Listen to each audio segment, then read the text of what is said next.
जय जगन्नाथ बंधु मैंने देखो एटा आमर कखारु बड़ी आम कखारु बड़ी कर प्रोसेसटा करवा।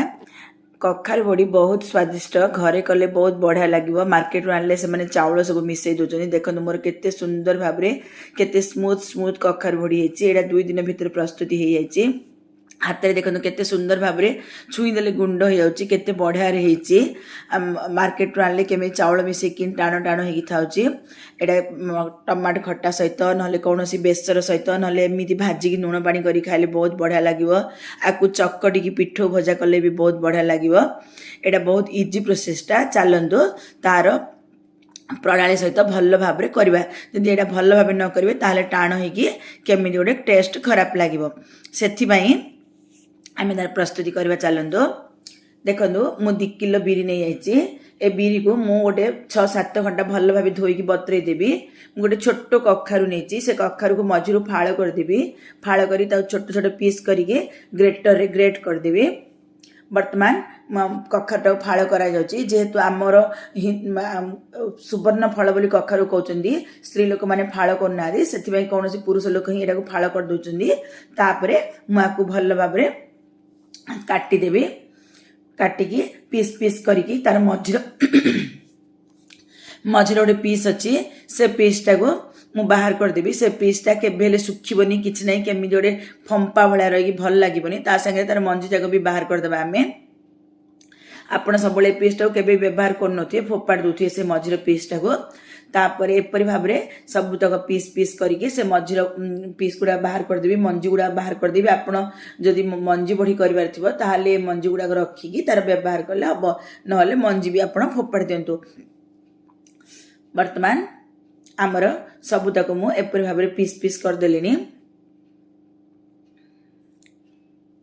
तापरे आकु मु आलू चंचा रे गोटे गोटे पीस देखो एपरी भाव तार पछपटर कभरटा को आलू चंचार चांची दूची। आग काल कौन कराला मझिरू फाड़ करके से जो गोटे कोरा थी से कोरा हबार कि वर्तमान तो टेक्निक बहुत आगू गला। ग्रेटर रे आम एपरी भाव कद्दुकस करदे। छोट होल रे आपन जदि करेंगे ग्रेटर रे ताहले यूनिफॉर्मली कोरी हबो आ परे आ बाटिबा दरकार नै। छोट होल रे आपन करिया पे सबले प्रिफर करथन। देखनु केते सुंदर भाव रे मोर हेची एपरी भाव रे करिके सबुतक मु कोरीदेवी।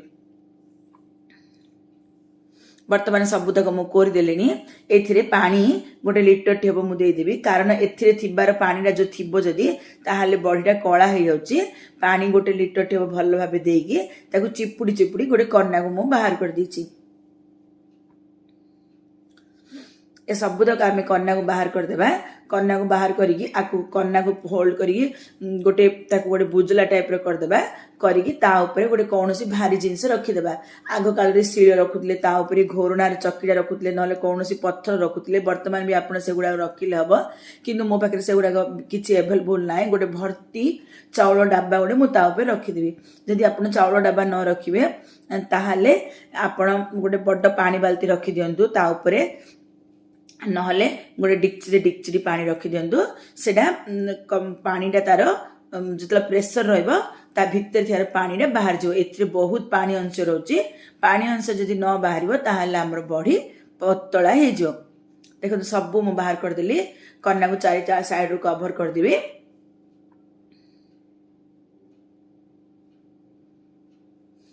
एपरी करिके आ ऊपर डब्बा रखिदेवी। किंतु आपण पूरा कौन जिनस भारी जिनस रखिकी से पानी निगिड़ा निहाती दरकार। एटा मुझे 4-5 घंटा रखी देखो केते रखुर को सांगे सांगे केते सुंदर भाई पानी बाहर एपरी भाव सबुतक पानी बाहरी से पूरा सुखिला है जो। देखो बिरी को मु 4-5 थर भल भाव धोई देची। आकु गोटे राति पूरा पूरी भाव बतरे देवी। 6-7 घंटा काल बतरे देवी। देखो बिरी आमर बतरी जाए 6-7 घंटा केते मैला पानी पुणी बाहर। आकु गोटे 7-8 थर धोईकी पूरा सफा पानी बाहर पर्यटन धोईदेवी। देखो केते सुंदर भाव 7-8 थर धोईकी केते सफा पानी बाहरी बिरीटा केते धला है सफा है। एपरी सफा हेले बड़ी धला देखा। देखो मुझे एपरी गोटे पत्थर ग्राइंडर नहीं जाइए। ସେଥିରେ ମୁଁ ଯେତିକି ବିରି ବତୁରେଇଥିଲି 2 କିଲୋ ତାକୁ 3 ଭାଗ କରିଦେଇଛି। ସେଥିରୁ ଗୋଟେ ଭାଗ ଦେଇକି ବାଟିବି। ଦେଖନ୍ତୁ ମୁଁ ପଥର ଗ୍ରାଇଣ୍ଡରରେ ବାଟି ଦେଇଛି। କେତେ ସୁନ୍ଦର ଭାବରେ ଫେଣି ହେଇକିରି ଆମର ବଟାଟା ହେଇଛି। ଆପଣ ନର୍ମାଲ ଗ୍ରାଇଣ୍ଡରରେ ଯଦି ବାଟିବେ ତାହେଲେ ବଢି ଟାଣ ହେଇଯିବ। ଆପଣ ସବୁବେଳେ କ'ଣ କରୁଥିବେ, ନର୍ମାଲ ଗ୍ରାଇଣ୍ଡରରେ ବାଟିକି ଶିଳ ବା ପ୍ରେସରରେ ଟିକେ ସମୟ ତାକୁ ଫେଣି ଦେଉଥିବେ, କହିଲେ ବଟା ସ୍ମୁଥ୍ ହେଉଥିବ। ଯଦି ନହେଲେ ଏପରି ଗ୍ରାଇଣ୍ଡର ଯଦି ଆପଣ ଥିବ କହିଲେ କିଛି ଅସୁବିଧା ନାହିଁ, ଏପରି ଗ୍ରାଇଣ୍ଡରରେ କରନ୍ତୁ। ଦେଖନ୍ତୁ ଗୋଟେ ଟିଣ ନେଇଯାଇଛି। ସେ ଟିଣରେ ବ୍ରଶରେ କିଛି ଅଏଲ୍ ଲଗାଇ ଦେଇଛି। ଅଏଲ୍ ଲଗାଇଲେ ଆମର ବଢ଼ିଟା ବାହାରିବା ପାଇଁ ସୁବିଧା ହେବ। ସେଥିପାଇଁ ମୁଁ ପୁରାପୁରି ଭଲ ଭାବରେ ପତଳାରେ ସେ ଟିଣରେ ଅଏଲ୍ ଦେଇ ଦେଉଛି। ଅଏଲ୍ ଦେଲା ପରେ ଆମେ ବଢ଼ିର ପ୍ରୋସେସଟା କରିବା। ଆପଣ ନିଶ୍ଚିତ ଭାବେ ଏପରି ଘରେ ବନାନ୍ତୁ, ବହୁତ ଟେଷ୍ଟି। ଆପଣ ମାର୍କେଟରୁ କିଣିବାରେ ଭୁଲିଯିବେ, ମାର୍କେଟରେ ଚାଉଳ ମିଶାଇ ଦେଉଛନ୍ତି, କେମିତି ଗୋଟେ ଲାଗୁଛି, ଭଲ ଲାଗୁନି। ଘରେ କରି ଖାଆନ୍ତୁ। ଏଇଟା ଗୋଟେ 2 days ଭିତରେ ବହୁତ ବଢ଼ିଆରେ ପ୍ରିପେୟାର ହେଇଯିବ। ଗୋଟେ 6 ମାସର କାମ କିନ୍ତୁ 2 days ଭିତରେ ହେଇଯିବ। ୱାନ୍ସ କରି ରଖିଦେବେ, ଆପଣ 6 ମାସ 7 ମାସ ପର୍ଯ୍ୟନ୍ତ ଆରାମସେ ଖାଇପାରିବେ। ନିଶ୍ଚିତ ଭାବେ ବନାନ୍ତୁ। ଭଲ ଲାଗିଲେ କମେଣ୍ଟ କରନ୍ତୁ। ଦେଖନ୍ତୁ ବର୍ତ୍ତମାନ ସେ ଯେଉଁ ମୁଁ କଖାରୁର କୋରଟାକୁ ଡବା ତଳେ ରଖିଥିଲି, ଦେଖନ୍ତୁ କେତେ ସୁନ୍ଦର ଭାବରେ ପୁରାପୁରି ଭଲ ଭାବରେ ଶୁଖି ଯାଇଛି। ପୁରାପୁରି ସେ ଦେହରୁ ପାଣି ବାହାରି ଯାଇଛି। ମୁଁ ତ ବିରି 3 ଭାଗ କରିଦେଇଛି, ସେ ଅନୁସାରେ ମୁଁ କଖାରୁ କୋରଟାକୁ 3 ଭାଗ କରିଦେବି। ମୁଁ ଜିରା ବି 2 ଚାମଚ ନେଇଛି, ହିଙ୍ଗୁ ବି ଗୋଟେ 2 ଚାମଚ ନେଇଛି। ଜିରାକୁ ବି 3 ଭାଗ କରିଦେବି, ଆଉ ହିଙ୍ଗୁକୁ ବି 3 ଭାଗ କରିଦେବି। ବର୍ତ୍ତମାନ ମୁଁ ଏଥିରୁ ଗୋଟେ ଭାଗ ବିରିର ବଟାରେ ଦେଇ ଦେଉଛି। ଦେଖନ୍ତୁ ବିରି କେତେ ବଢ଼ିଆ ସ୍ମୁଥ୍ ହେଇକି ଧଳା ହେଇଛି। ଜିରା ବି 3 ଭାଗରୁ ଭାଗେ ସେଥିରେ ଦେଇ ଦେଉଛି। ଏଥିରେ ଜିରା ହିଙ୍ଗୁ ହିଁ ବ୍ୟବହାର ହେବ, ଆଉ କିଛି ବ୍ୟବହାର ହେବନି। ହିଙ୍ଗୁ ପରିମାଣ ଟିକେ ଅଧିକ କରନ୍ତୁ, ଜିରାକୁ ପକାନ୍ତୁ। ଜିରାକୁ ବାଟନ୍ତୁନି, ଜିରାକୁ ବାଟି ଦେଲେ ବଢ଼ି କଳା ହେଇଯିବ। ଆପଣ ଗୋଟା ଜିରାଟା ହିଁ ଡାଇରେକ୍ଟ ଦେଇ ଦିଅନ୍ତୁ। ତାପରେ ହିଙ୍ଗୁ, କଖାରୁ ଆଉ ଆମର ବିରି ବଟାଟାକୁ ଭଲ ଭାବରେ ଘାଣ୍ଟିକି ଗୋଟେ 5 ମିନିଟ୍ ପର୍ଯ୍ୟନ୍ତ ଭଲ ଭାବେ ଫେଣିଦେବି। ଫେଣିଦେଲେ ବଢ଼ି ସୁନ୍ଦର ହେବ। ଯେତେ ଆପଣ ବିରି ଅଟାଟାକୁ ଫେଣିବେ ଆପଣଙ୍କ ବଢ଼ି ସେତେ ସ୍ମୁଥ୍ ହେଇକିରି ବହୁତ ବଢ଼ିଆ ଲାଗିବ। ସେ ଭିତରେ କଖାରୁ ଗୋଟେ ଗୋଟେ ବଡ଼ ବଡ଼ ପିସ୍ ଥିଲା, ମୁଁ ତାକୁ ବାହାର କରିଦେଇଛି। ଯଦି ସେଗୁଡ଼ାକ ଆପଣ ନ ବାହାର କରିବେ ତାହେଲେ ବଢ଼ି ଭିତରେ ବଡ଼ ହେଇକି ରହିଯିବ, ପାଟିକି ବାଜିଲେ କି ଗୋଟେ ଅଡ଼ ଲାଗିବ। ସେଥିଲାଗି ଯଦି ବଡ଼ ପିସ୍ ଭୁଲରେ ରହିଯାଇଛି ତାହେଲେ ଆପଣ କାଢ଼ି ଦିଅନ୍ତୁ। ଦେଖନ୍ତୁ ମୁଁ କଂସାରେ କିଛି ପାଣି ନେଇଛି। ବର୍ତ୍ତମାନ ଆମ ଟିଣରେ ଅଏଲ୍ ଲଗେଇକି ରେଡ଼ି କରିଦେଇଛି। କିଛି କିଛି ବିରି ବଟା ନେଇକି ମୁଁ ଏପରି ଭାବରେ ରଖିଦେଇଛି। ବିରି ବଟା, ହିଙ୍ଗୁ ଆଉ ଜିରା, କଖାରୁ କୋରର ମିଶ୍ରଣ। ଏଥିରେ ଆଉ ଲୁଣ କି କିଛି ପଡ଼ିବନି। ଆପଣ ଏପରି କରି କରି ଟିଣ ଦେହରେ ପୁରାପୁରି ଗୋଟେ ଟିଣ ଭର୍ତ୍ତି ହେଲା ପର୍ଯ୍ୟନ୍ତ ରଖିଦିଅନ୍ତୁ। ନହେଲେ ଥାଳି, ନହେଲେ ଆମର ଯେଉଁ ସେ ବାଉଁଶର ତାଟ ଆସୁଛି ଯେଉଁଥିରେ ବି ତେଲ ଲଗେଇକି ଆପଣ କଲେ ହେବ। ଜରିରେ ବି ଆପଣ ପକେଇଲେ ହେବ, ନହେଲେ କପଡ଼ା ଉପରେ ବି ପକେଇଲେ ହେବ। ଯେଉଁଥିରେ ବି ପକେଇଲେ କିଛି ଅସୁବିଧା ନାହିଁ। ଆପଣ ଏପରି ଭାବେ ପକେଇ ଦିଅନ୍ତୁ। କିନ୍ତୁ ବଢ଼ି ଟିଣଟା ଯେତେବେଳେ ପୁରାପୁରି ଭର୍ତ୍ତି କରି ପକେଇଦେବେ, ଦେଖନ୍ତୁ ମୁଁ କେମିତି କରୁଛି ବଢ଼ିଟା। ସେ ମଝିରେ ମଝିରେ ଆପଣ ପାଣି ହାତ ହେଉଥିବେ, ବେଶୀ ପାଣି ହାତ ହେବେନି, ପତଳା ହେଇଯିବ। ଆପଣ ବଢ଼ିଟା ଯେତେବେଳେ କମ୍ପ୍ଲିଟ୍ ହେଇଯିବ ତାଟଟା ସାଙ୍ଗେ ସାଙ୍ଗେ ନେଇ ଖରାରେ ରଖିଦେବେ। ଯଦି ଖରାରେ ରଖିବେନି, କିଛି ସମୟ ଯଦି ଛାଇରେ ରଖିଦେବେ ତାହେଲେ ବଢ଼ି କଳା ହେଇଯିବ ଆଉ ବଢ଼ି ଟାଣ ହେଇଯିବ। ଏପରି କରିକି ମୁଁ ଗୋଟେ ପୁରା ସବୁ ଯାକ ବଢ଼ି କରିଦେବି।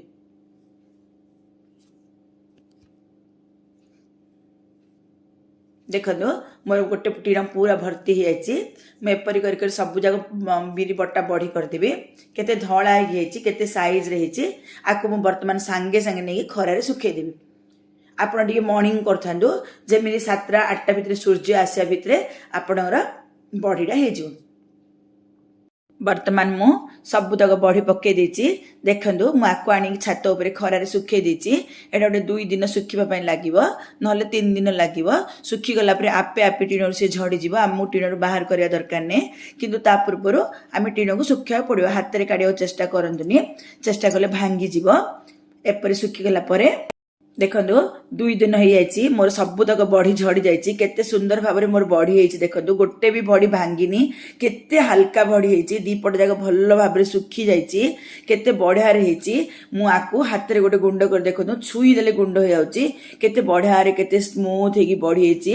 ଆପଣ ଆକୁ ଭଜା କରି ଖାଆନ୍ତୁ, ନହେଲେ ଚକଟିକି ଭାଜନ୍ତୁ, ନହେଲେ କୌଣସି ଖଟାରେ ଦିଅନ୍ତୁ, ନହେଲେ କୌଣସି ବେସରରେ ଦିଅନ୍ତୁ, ବହୁତ ବଢ଼ିଆ ଲାଗିବ। ଏପରି କରି ଖାଆନ୍ତୁ, ଏନ୍ଜୟ କରନ୍ତୁ। ଭଲ ଲାଗିଲେ ଲାଇକ୍, ସେୟାର, କମେଣ୍ଟ ନିଶ୍ଚିତ ଭାବେ କରନ୍ତୁ। ଆପଣ ଏ ରେସିପିଟା ଟ୍ରାଏ କରନ୍ତୁ। 2 ଦିନ କାମ ଲାଗିବ, କିନ୍ତୁ ଆପଣଙ୍କର ପୁରା 6 ମାସ 7 ମାସ ପର୍ଯ୍ୟନ୍ତ ରହିବ। ଆପଣ ଘରେ କରି ଖାଇବା ପାଇଁ ହିଁ ଚେଷ୍ଟା କରନ୍ତୁ। ଘର ଲୋକଙ୍କୁ ଖୁଆନ୍ତୁ। ମାର୍କେଟ ବଢ଼ି ଅପେକ୍ଷା ଘର ବଢ଼ିରେ ବହୁତ ଟେଷ୍ଟ ଲାଗିବ। ଦେଖନ୍ତୁ टोटाल 2 दिन भितर मोर केते गुड़ाए बड़ी हो जाइए। करंतु खातु घर लोक खुआतु समस्त खुआतु सांग मान खुआतु। धन्यवाद।